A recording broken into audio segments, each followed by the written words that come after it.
Hello students, मैं अंजलि पयाल स्वागत करती हूं आपका आईसीटी वर्चुअल क्लास में। कैसे हैं आप सब लोग?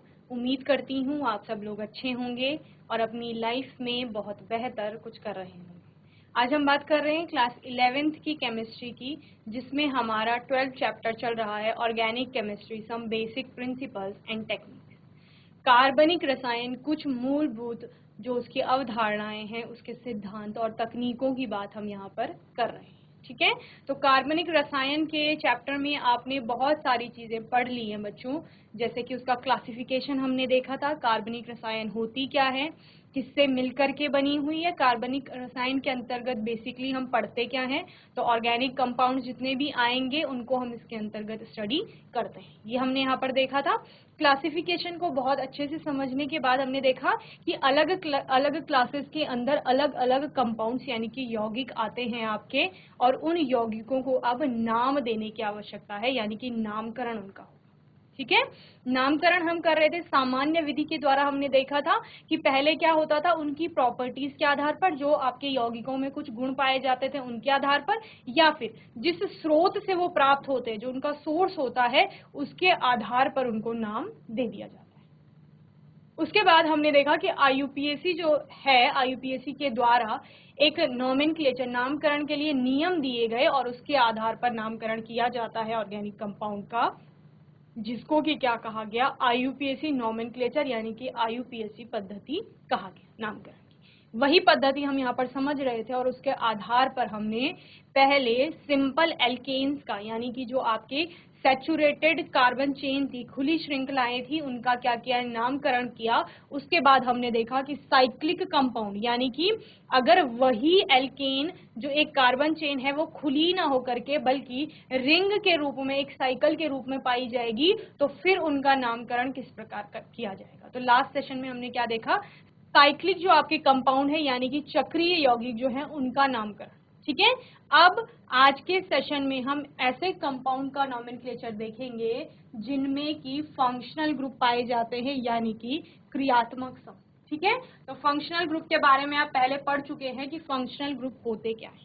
ओके, तो उन्हीं का हम क्या करेंगे, ऐसे ऑर्गेनिक कंपाउंड्स लेंगे जिनमें कोई ना कोई फंक्शनल ग्रुप पाया जा रहा है और उनका हम आईयूपीएसी के द्वारा नॉमेनक्लेचर करेंगे। और बेसिक रूल वही है जो आपने एल्केन्स में पढ़े हैं। सबसे पहले क्या करते हैं, सबसे पहले तो स्ट्रक्चर को अच्छे से देखते हैं, फिर वहां पर हम देखते हैं लॉन्गेस्ट कार्बन चेन कौन सी है। लॉन्गेस्ट कार्बन चेन देख लिया, फिर आप क्या देखते हैं, सब्स्टिट्यूएंट ग्रुप कहाँ है। सब्स्टिट्यूएंट ग्रुप के बाद आप क्या देखते हैं, एल्केन के अलावा उसमें क्या प्रेजेंट है। क्योंकि हम किसकी बात कर रहे हैं, फंक्शनल ग्रुप की बात कर रहे हैं, तो यहाँ पर कोई एटम और ग्रुप ऑफ एटम ऐसा पाया जाएगा जो कार्बन की श्रृंखला से अलग होगा। ठीक है, उसी को यहाँ पर समझना है। तो पहले टॉपिक का नाम डालेंगे, nomenclature of organic compound having functional group. ठीक है, या आप क्या कहेंगे, क्रियात्मक समूह वाले कार्बनिक यौगिकों के नामकरण की पद्धति। ओके,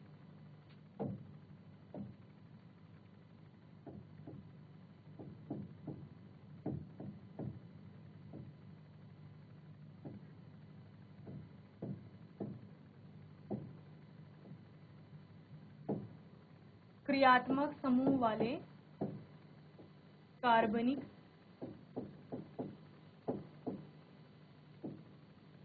यौगिकों का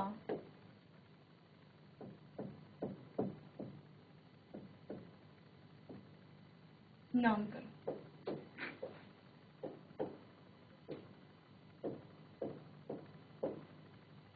ठीक है, तो सबसे पहले एक बार दोबारा समझ लीजिए आपका क्रियात्मक समूह क्या होता है। कोई भी आपके पास ऑर्गेनिक कंपाउंड है, ठीक है, मैं कह रही हूँ ये कोई ऑर्गेनिक कंपाउंड है। ठीक है, ये कोई ऑर्गेनिक कंपाउंड है। इस ऑर्गेनिक कंपाउंड में आपका कोई एटम या ग्रुप ऑफ एटम, ये पूरा एक कंपाउंड है having this red part, black जो पूरा है उसमें एक रेड कलर का पार्ट आपको अलग से दिखाई दे रहा है। ठीक है, ये वाला मैं कह रही हूं कि ये पूरा कंपाउंड है, और इसी कंपाउंड में ये एटम हो सकता है, जो इतना पार्ट है एटम हो सकता है, या ग्रुप ऑफ एटम हो सकता है, यानी या तो परमाणु होगा या परमाणुओं का समूह होगा।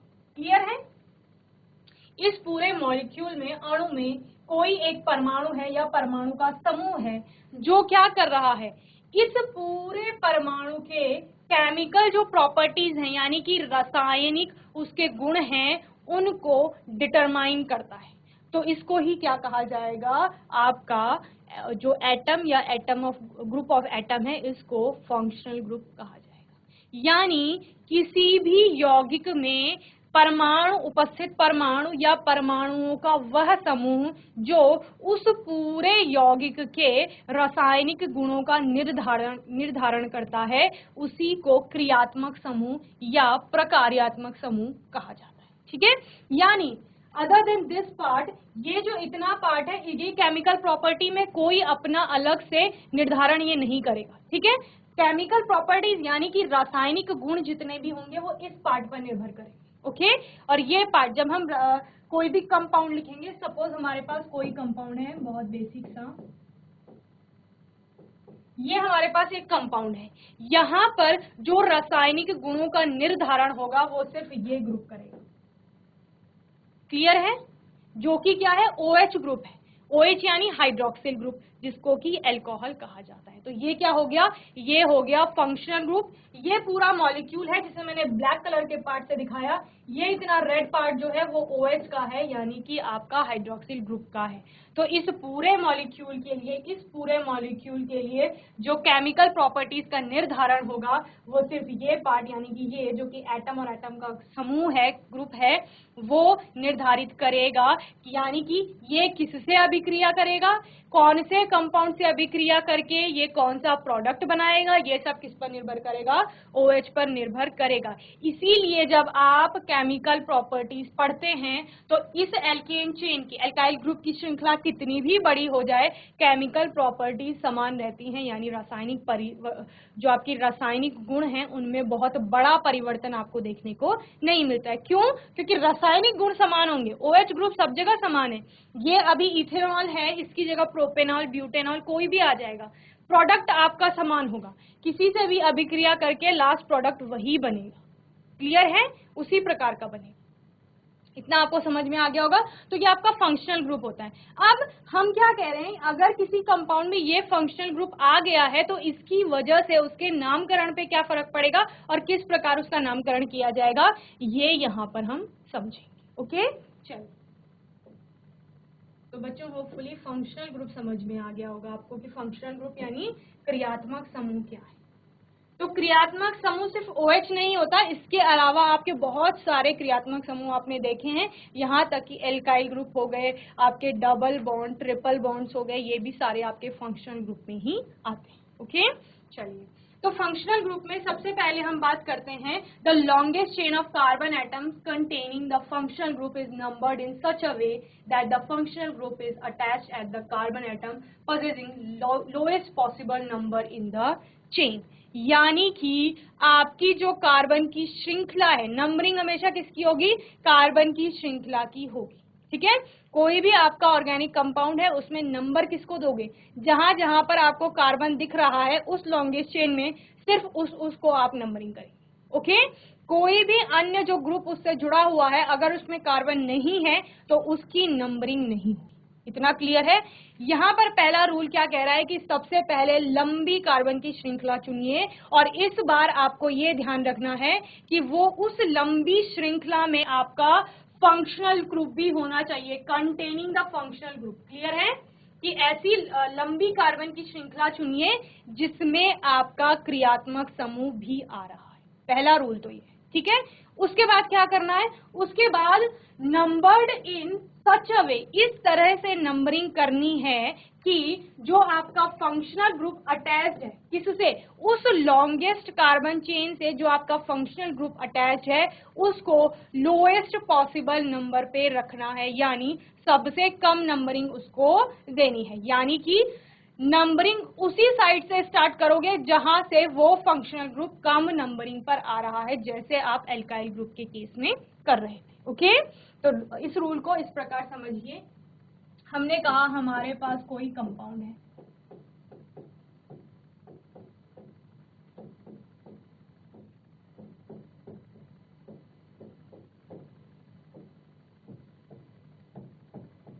ये आपके पास एक कंपाउंड, क्लियर है?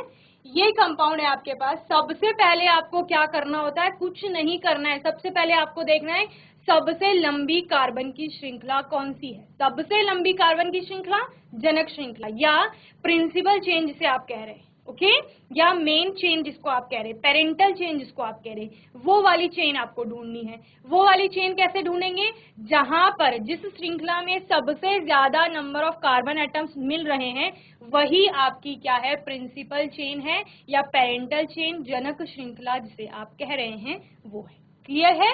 अब यहाँ पर देखिए, यहाँ पर आपको कितनी सारी चेन दिख रही है बच्चों।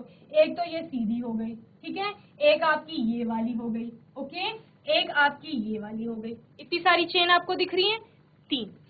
अब इन तीनों में आप गणना करेंगे नंबर ऑफ कार्बन एटम्स की, ठीक है। लंबी कार्बन श्रृंखला चुननी है, लेकिन ध्यान क्या रखना है, हैविंग द फंक्शनल ग्रुप, यानी ऐसी चेन चुननी है जिसमें आपका फंक्शनल ग्रुप आ रहा होगा। और इस ऑर्गेनिक कंपाउंड में, जो ये आपका ऑर्गेनिक कंपाउंड है या जो ये कंपाउंड है यहाँ पर, इसमें आपका फंक्शनल ग्रुप क्या है, ये है OH, ठीक है। तो यानी कि ऐसी श्रृंखला चुनोगे जहां पर OH श्रृंखला का पार्ट है। तो ये वाली चेन तो पहले ही हट जाएगी क्योंकि इसमें OH आ नहीं रहा है, तो ये हमने हटा दी। अब बची 2 श्रृंखलाएं, एक ये वाली और एक ये। क्लियर है? 2 श्रृंखलाएं बच गई। अब दूसरा क्या, लोएस्ट जो आपकी लॉन्गेस्ट चेन होती है वो क्या कहती है कि मेरे पास सबसे ज्यादा कार्बन की श्रृंखला होनी चाहिए, यानी सबसे लंबी कार्बन की श्रृंखला, यानी सबसे ज्यादा नंबर ऑफ कार्बन एटम्स, सबसे ज्यादा कार्बन के परमाणु उसमें आने चाहिए, ठीक है। अब गिनती करो, गिनती किसकी होगी, सिर्फ कार्बन के परमाणुओं की। क्लियर है? 1 2 3 4, 4 इस श्रृंखला में आपके कार्बन के परमाणु आ रहे हैं, ठीक है। इस सीधी श्रृंखला की बात करेंगे, 1 2 3 4 5, 5 इसमें आपके कार्बन आ रहे हैं। तो सबसे लंबी कौन सी हुई, जिसमें ज्यादा नंबर ऑफ कार्बन एटम्स आ रहे हैं। तो ज्यादा किसमें आ रहे हैं, इस वाली में। तो यही आपकी क्या होगी, यही आपकी जनक श्रृंखला यानी कि पेरेंटल चेन होगी। क्लियर है? तो अभी नीचे वाले को हम हटा दें, ओके। तो ये अब पेरेंटल चेन हो गई। पेरेंटल चेन में आपको ध्यान क्या रखना है कि पेरेंटल चेन में चेन का पार्ट हमेशा कार्बन होते हैं, कभी भी कोई दूसरा ग्रुप नहीं होगा। तो ये चेन आपकी कहां तक आएगी, चेन आपकी यहां तक आएगी, ये आपकी चेन। क्लियर है? इस चेन में आपके 2 ग्रुप जुड़ रहे हैं। 2 ग्रुप क्या क्या जुड़ रहे हैं, एक तो आपका हाइड्रोक्सिल ग्रुप हो गया, एक बेचारा ये मिथाइल ग्रुप भी जुड़ रहा है अलग से। क्लियर है? तो इतने रूल आपके क्लियर हो गया कि आपको किस प्रकार से श्रृंखला चुननी है। तो लॉन्गेस्ट कार्बन चेन कौन सी चुनेंगे, जिसमें आपका OH ग्रुप आ रहा होगा। तो इसमें OH ग्रुप आ रहा है, ये आपकी सबसे लंबी कार्बन की श्रृंखला होगी। क्लियर है? अब क्या करना है, अब हमको नंबरिंग करनी है, क्रमांकन करना है, ठीक है। इन कार्बन एटम को नंबर देने हैं। नंबर किस प्रकार देंगे, इस प्रकार देंगे कि जो आपका फंक्शनल ग्रुप है वो लोएस्ट पॉसिबल नंबर पे आए, यानी कम नंबरिंग पे आए, इस प्रकार आपको नंबरिंग करनी है। तो ये श्रृंखला है, 2 ही प्रकार से इसकी नंबरिंग हो सकती है, या तो लेफ्ट टू राइट होगी या राइट टू लेफ्ट होगी। कर लीजिए, 1 2 3 4 5। क्या कह रही हूँ, कार्बन को ही नंबरिंग दोगे, इस हाइड्रोक्सिल को नंबर नहीं दोगे, कार्बन को सिर्फ नंबर दोगे, वो भी श्रृंखला के जो कार्बन है सिर्फ उनको। ये श्रृंखला है, सिर्फ इन्हीं को नंबरिंग दोगे, ये एक्स्ट्रा है इसको नहीं देनी है नंबरिंग। 10th में बेसिक रूल पढ़े हैं, ठीक है। तो इसको आपने नंबरिंग कर दी। दूसरी नंबरिंग क्या होगी, यहाँ से राइट टू लेफ्ट होगी। तो 1 2 3 4 5। क्लियर है? पहला कार्बन ये, दूसरा ये, तीसरा ये, चौथा, पांचवा, इस प्रकार से। तो 2 प्रकार से हमने नंबरिंग करी। एक आपको बताता है कि 5 पे OH ग्रुप है, एक आपको बताता है कि 1 नंबर के कार्बन पर OH ग्रुप है। तो हमने क्या कहा, जो जनक श्रृंखला है उसका जो नंबरिंग होगा वो इस प्रकार होगा कि ये OH लोएस्ट पॉसिबल नंबर पे आना चाहिए, यानी कि कम नंबरिंग पर आना चाहिए। तो 5 वाले को हम हटा देंगे क्योंकि 5 का मतलब है ज्यादा नंबरिंग पर हम उसे रख रहे हैं। कितने पे रखना है, 1 पे रखना है, जितना कम हो सके। 1 की जगह 2 हो सकता था, 3 हो सकता था। तो हमेशा इस तरह से रखना है, इस तरीके से नंबरिंग करनी है कि वो कम पर आए। तो हम क्या करेंगे, ये वाली नंबरिंग फॉलो करेंगे, ऊपर वाली को हटा देंगे। ओके, क्लियर है बच्चों इतना?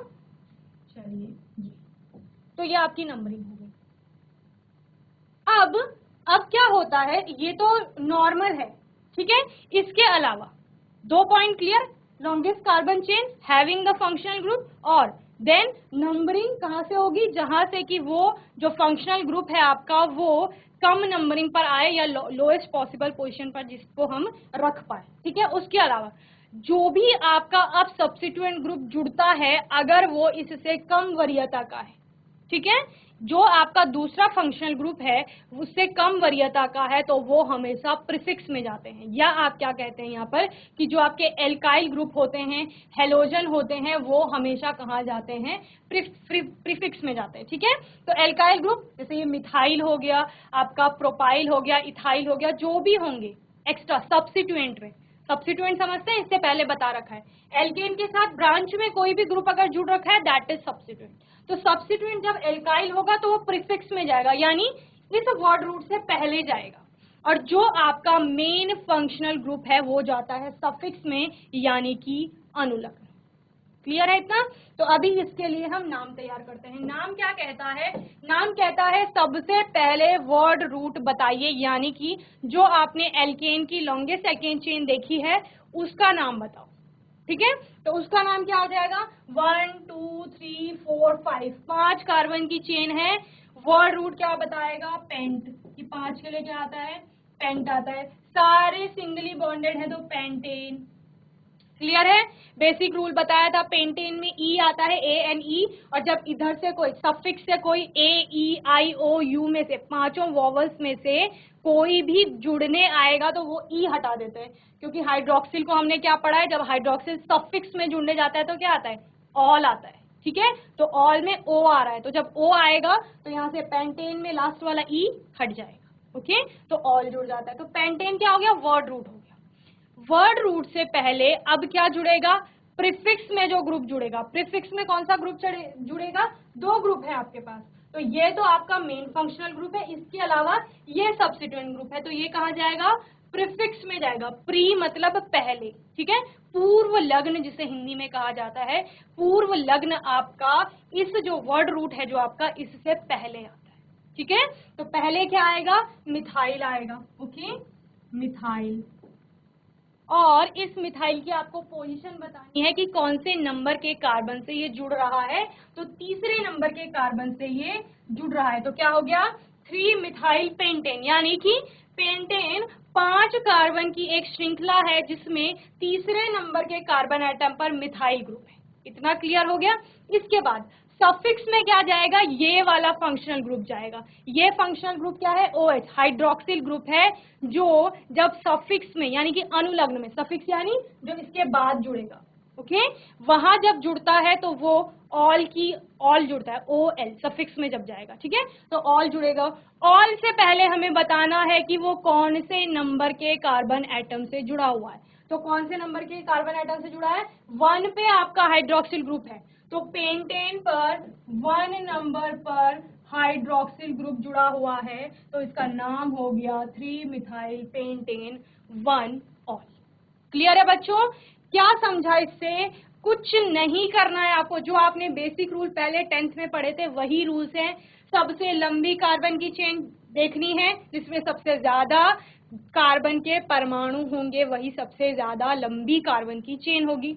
उस लंबी कार्बन की चेन में आपका फंक्शनल ग्रुप भी आना चाहिए। ये पहला पॉइंट है। दूसरा पॉइंट, जो फंक्शनल ग्रुप आ रहा है उसको कम वरीयता पे रखना है बस। फिर क्या करोगे, नंबरिंग कर दोगे उसके आधार पर और वर्ड रूट लिख दोगे। जितने कार्बन की श्रृंखला है उसके लिए वर्ड रूट पता ही है, 1 कार्बन होगा मिथ, 2 कार्बन होंगे इथ, 3 कार्बन होंगे प्रॉप, 4 होंगे ब्यूट, इस प्रकार से। जैसे यहाँ पर 5 थे तो पेंट आ गया। उसके बाद सारे सिंगली बॉन्डेड थे, एन, डबल बॉन्ड आता कहीं पर इन, ट्रिपल बॉन्ड आता आइन। क्योंकि यहाँ पर सारे सिंगली बॉन्ड थे तो आपका एन आ गया, पेंटेन हो गया। Clear, word root. उसके बाद प्रीफिक्स में क्या आ सकता है, क्योंकि प्रीफिक्स में वो आएगा जो इससे कम वरीयता का है, ओके। अभी आपको आगे बताया जाएगा कि एक से ज्यादा अगर फंक्शनल ग्रुप आ गए हैं फिर आपको वरीयता क्रम देखना होता है कि किसकी वरीयता ज्यादा है, किसकी वरीयता कम है। ठीक है, उसके आधार पर जिसकी वरीयता ज्यादा होगी वो हमेशा सफिक्स में जाएगा और जिसकी वरीयता कम है वो प्रीफिक्स में आएगा। तो यहाँ पर जब वरीयता का क्रम देखते हैं तो एल्काइल ग्रुप को कम वरीयता मिलती है as compare to hydroxyl group. That's why ये सब्स्टिट्यूएंट तो है लेकिन प्रीफिक्स में आ रहा है, तो इसीलिए 3 मिथाइल पेंटेन हो गया। अब मेन जो फंक्शनल ग्रुप है OH वो कहाँ जा रहा है, वो जा रहा है सफिक्स में, और उसके साथ साथ हम उसकी पोजीशन भी बता देते हैं कि वो फर्स्ट नंबर के कार्बन से जुड़ रहा है, तो पेंटेन 1 और। क्लियर है बच्चों? चलिए जल्दी से नोट कीजिए फिर हम आगे और रूल्स पढ़ेंगे।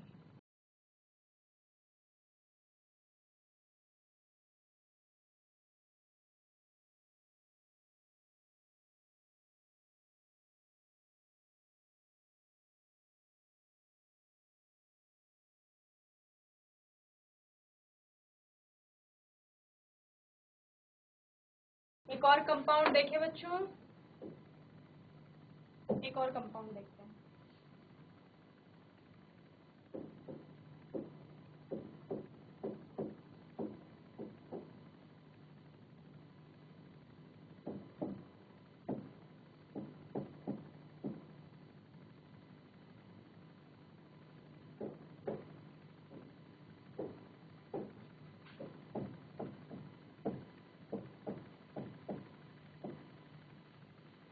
ये आपका एक कंपाउंड है यानी यौगिक है।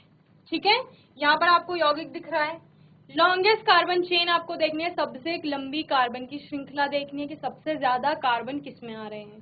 तो सबसे ज्यादा कितनी सारी श्रृंखलाएं हो रही हैं, ये देखिए, एक कार्बन की श्रृंखला ये हो रही है, एक ये हो रही है, एक आपको यहाँ से पूरी यहाँ तक मिल रही है। ठीक है, और आपको एक यहाँ मिल रही है।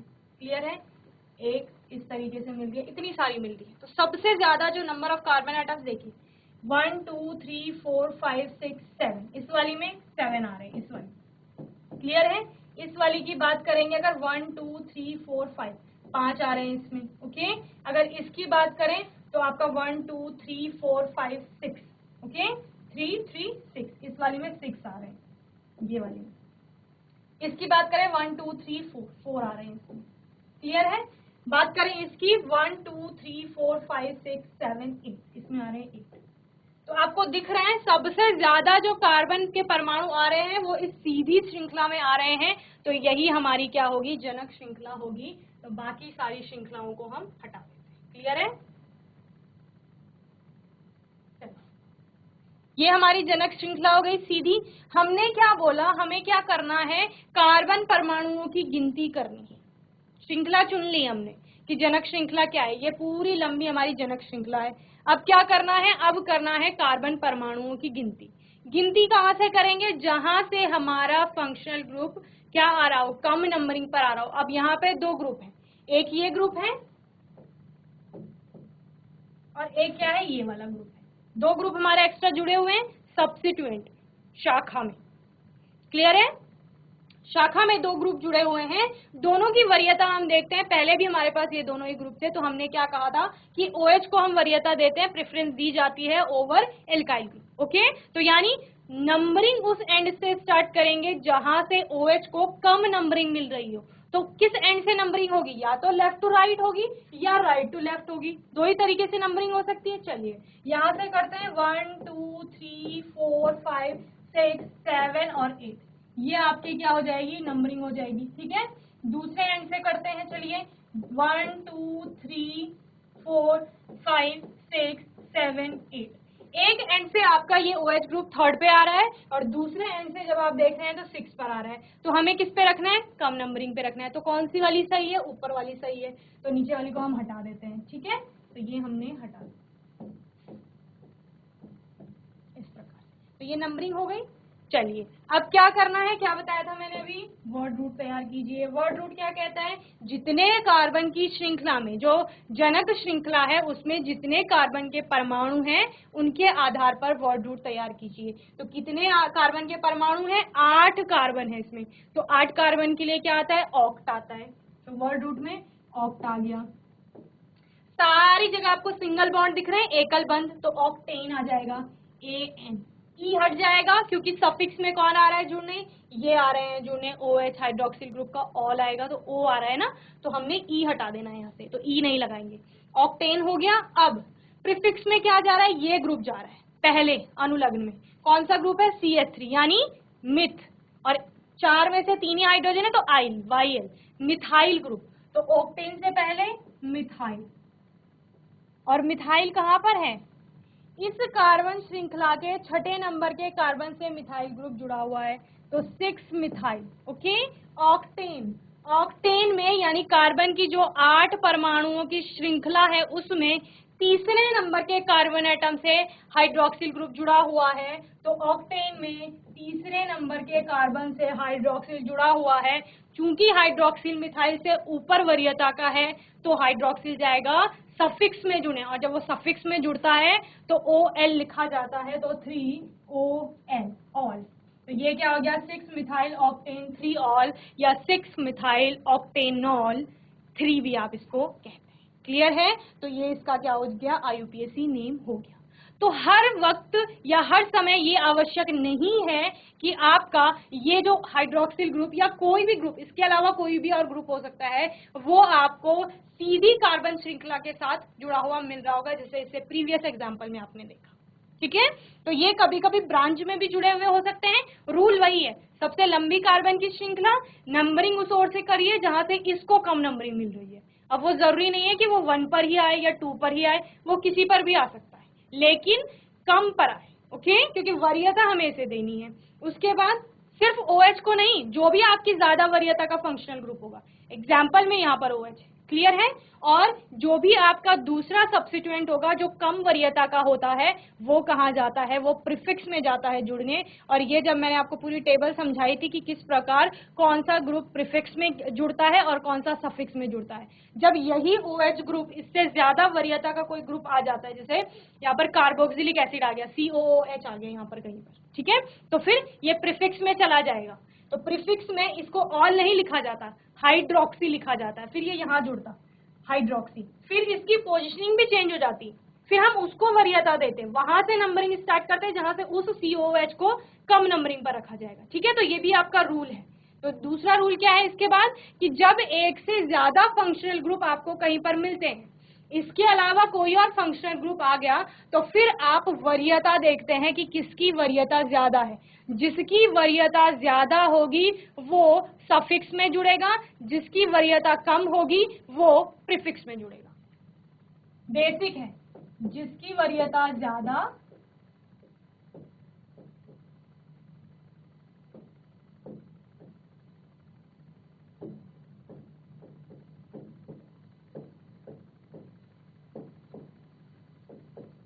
जिसकी वरीयता अधिक होगी वो कहाँ जाएगा, आपका सफिक्स में जाएगा, यानी कि अनुलग्न में। क्लियर है बच्चों, और जिसकी वरीयता क्या होगी, कम होगी, वो कम कहाँ जाएगा, आपका प्रीफिक्स में जाएगा, यानी पूर्व लग्न, यानी पहले जाएगा वो जुड़ने। और ये सफिक्स और प्रीफिक्स क्या डिसाइड कर रहे हैं, उस पर्टिकुलर कंपाउंड के लिए फंक्शनल ग्रुप डिसाइड कर रहे हैं, यानी कि उसकी केमिकल प्रॉपर्टीज क्या होंगी। समझ रहे हो, ये आपका ऑल क्या बता रहा है कि ये एक अल्कोहल का कंपाउंड है जिसकी सारी प्रॉपर्टीज किसके समान होंगी, अल्कोहल के अन्य सभी कंपाउंड्स की तरह होंगी। अन्य क्या क्या हो गए, इथेनॉल, मीथेनॉल, प्रोपेनॉल, इसके अलावा कोई भी और जो अल्कोहल होगा वो इसी से रिजेंबल करेगा, किसके किसके बेसिस पर, केमिकल प्रॉपर्टीज के बेसिस पे। तो यानी इसीलिए सबसे पहले क्या बताया था कि जो फंक्शनल ग्रुप होता है वो किस चीज का निर्धारण करता है, उस मॉलिक्यूल की केमिकल प्रॉपर्टीज यानी रासायनिक गुणों का निर्धारण करता है। तो ये जो कंपाउंड हो गया, इससे पहले वाला कंपाउंड जो हमने देखा, दोनों ही किसके हैं, अल्कोहल के हैं, तो दोनों की रासायनिक जो गुण होंगे वो क्या होंगे, समान होंगे। ठीक है, या लगभग समान होंगे। कहीं कहीं पर आपको कंपाउंड चेंज दिख सकते हैं, क्योंकि अगर हम अल्कोहल अलग प्रकार का ले रहे हैं तो आपका प्रोडक्ट आएगा सेम, लेकिन उसमें कोई कोई नंबर ऑफ कार्बन चेन्स या कार्बन के एटम्स में भिन्नता पाई जा सकती है। क्लियर है, लेकिन जो बेसिक केमिकल प्रॉपर्टीज होती है, रासायनिक गुण होते हैं, वो समान होते हैं। क्लियर है? इससे इतना समझ आपको आ गया होगा, ये मेन है। जिसकी वरीयता अधिक वो सफिक्स में जाएगा, जिसकी वरीयता कम वो कहा जाएगा प्रीफिक्स यानी पूर्व लग्न में जाएगा। चलिए इतना नोट करिए जल्दी से।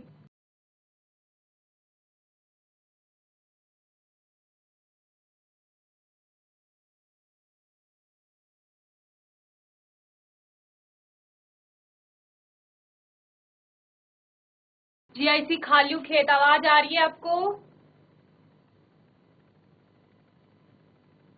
हैंड रेज करिए, आवाज आ रही है तो।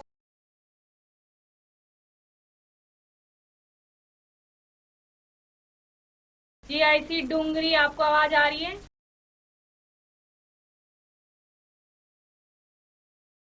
जितने भी आपको बेसिक रूल पढ़ाए गए हैं अभी वो आपको समझ आ गए हैं बच्चों? जीआईसी खालू खेत और जीआईसी डूंगरी, हैंड रेज करिए समझ आ गए हैं तो। नहीं आया है समझ तो आप पूछ सकते हैं कि कौन सा पॉइंट आपको समझ नहीं आया। ओके वेरी गुड, जीआईसी खालू खेत। तो बेसिक प्रिंसिपल है जो आपने 10th क्लास तक पढ़े हैं। सबसे पहले क्या चुनना होता है? सबसे लंबी श्रृंखला देखनी है कि किसमें सबसे ज्यादा नंबर ऑफ कार्बन एटम्स है, ठीक है?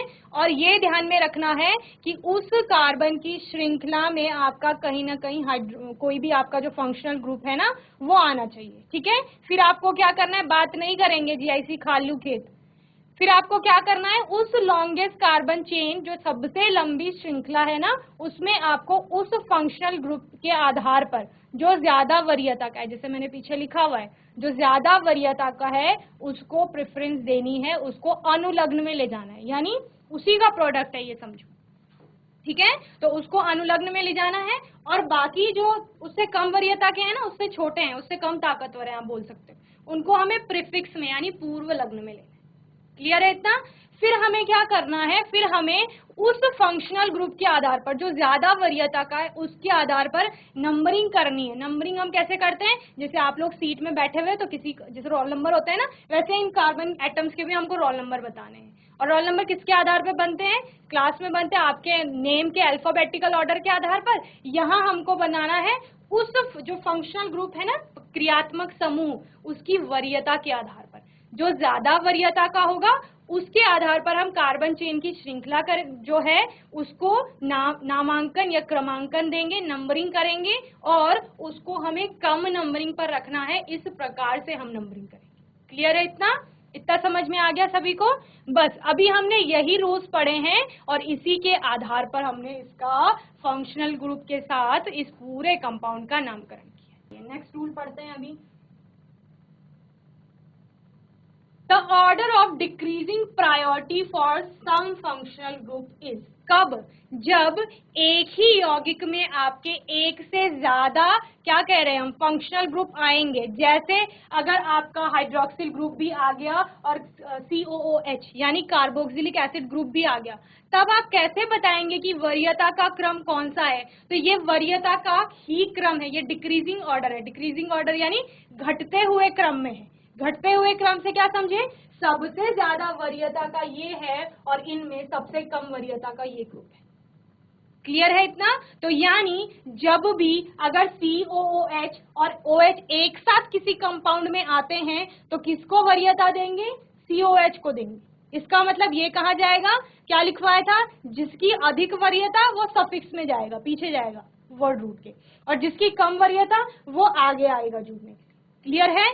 जब इससे पहले हमने क्लास पढ़ी थी तो उसमें ये क्लियर हो गया था कि किस प्रकार से जो आपका OH है वो सफिक्स में जुड़ने जाएगा तो ऑल आता है, और जब वो प्रीफिक्स में जुड़ने जाता है तो हाइड्रोक्सी आता है।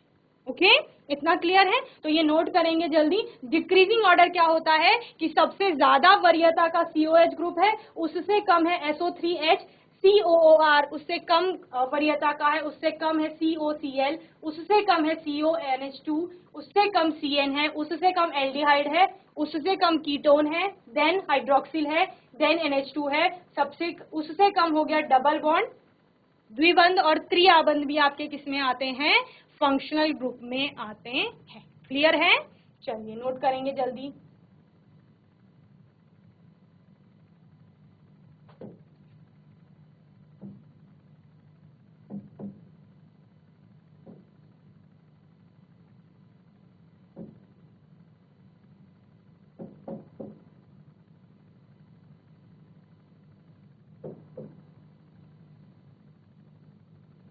When more than one functional groups are present, जब एक से ज्यादा फंक्शनल ग्रुप प्रेजेंट होंगे तो आप क्या करेंगे, उनको उनकी वरीयता के आधार पर क्या करेंगे, नामकरण करेंगे। क्लियर है?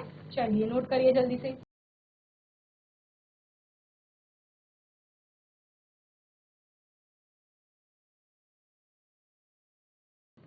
चलिए नेक्स्ट रूल क्या है, the R C6H5 that may be R यानी एल्काइल ग्रुप जो आपको होता है,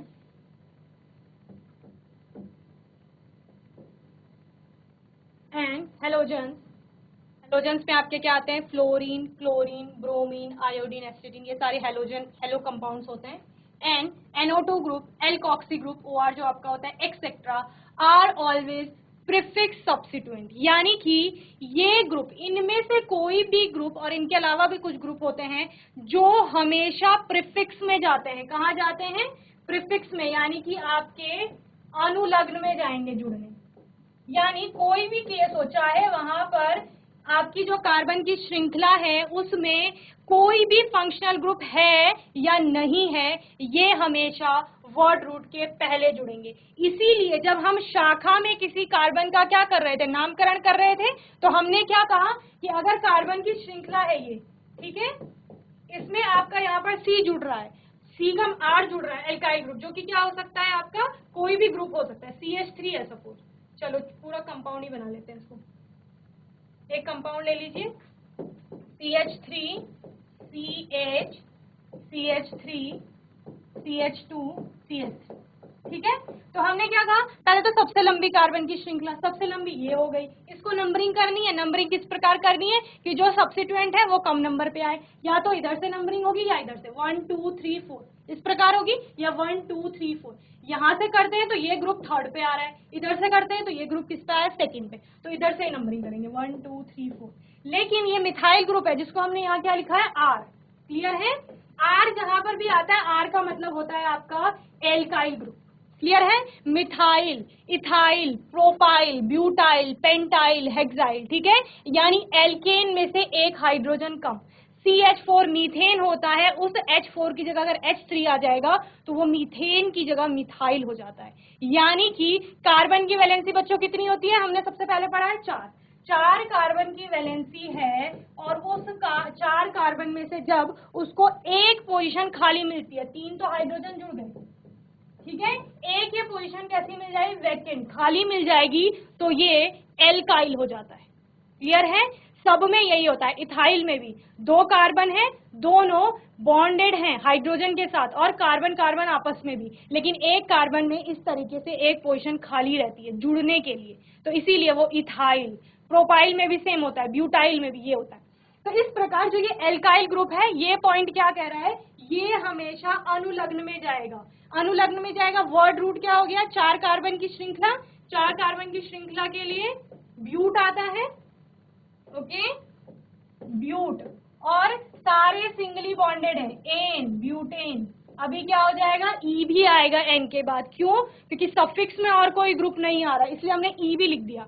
अब सिर्फ किस में आएगा, प्रीफिक्स में आएगा, और प्रीफिक्स में क्या आएगा, ये मिथाइल, कौन से नंबर के कार्बन से, सेकंड, तो क्या हो गया, 2 मिथाइल ब्यूटेन। क्लियर है? तो यही ये कह रहा है कि चाहे एल्काइल ग्रुप हो गया जिसमें कि आपका इथाइल ग्रुप, यहाँ पे ये C6H5 यानी कि जो आपको बेंजाइल बताया गया है, बेंजाइल होता है आपके 6 कार्बन होते हैं और 5 वहां पे हाइड्रोजन होते हैं, बेंजाइल ग्रुप, या आपका हेलोजन, कोई भी हेलोजन होगा वो हो सकता है, या NO2 ग्रुप हो सकता है, एल्कोक्सी हो सकता है, इसके अलावा भी कई और ग्रुप होते हैं जो हर एक केस में सिर्फ सफिक्स में ना जुड़ करके बल्कि प्रीफिक्स में जुड़ेंगे, यानी कि अनुलग्न में जुड़ेंगे। क्लियर है इतना? ठीक है। और कुछ कुछ फंक्शनल ग्रुप ऐसे होते हैं ये वाले जो सफिक्स और प्रीफिक्स दोनों जगह जुड़ने जाते हैं। डिपेंड करता है कि उस कार्बनिक यौगिक में उसकी वरीयता कितनी है। अगर वो ज्यादा वरीयता का है, ज्यादा ताकतवर है, तो कहाँ जाएगा, सफिक्स में। अगर उससे ज्यादा कोई आ गया है, अब वो कम वरीयता का हो गया है, कम उसकी ताकत हो गई है, तो वो प्रीफिक्स में जाएगा। तो बच्चों GIC खालू खेत और GIC रवाई खाल, इतना आपको सभी को समझ में आ गया है? हाथ उठाइए। ओके, इतने पॉइंट्स, वेरी गुड। इतना आपको रिवाइज करना है घर पे अच्छे से। आने वाले सेशन में हम इन्हीं रूल के बेसिस पे और कुछ कंपाउंड्स का क्या करेंगे, नोमेनक्लेचर करेंगे। ओके, तब तक के लिए अच्छे से आपकी पढ़ाई को करना है। कोई भी डाउट होगा, क्वेश्चन होगा, आने वाले सेशन में आप लोग पूछ लेंगे। और तब तक के लिए आईसीटी वर्चुअल क्लास से जुड़ने के लिए धन्यवाद।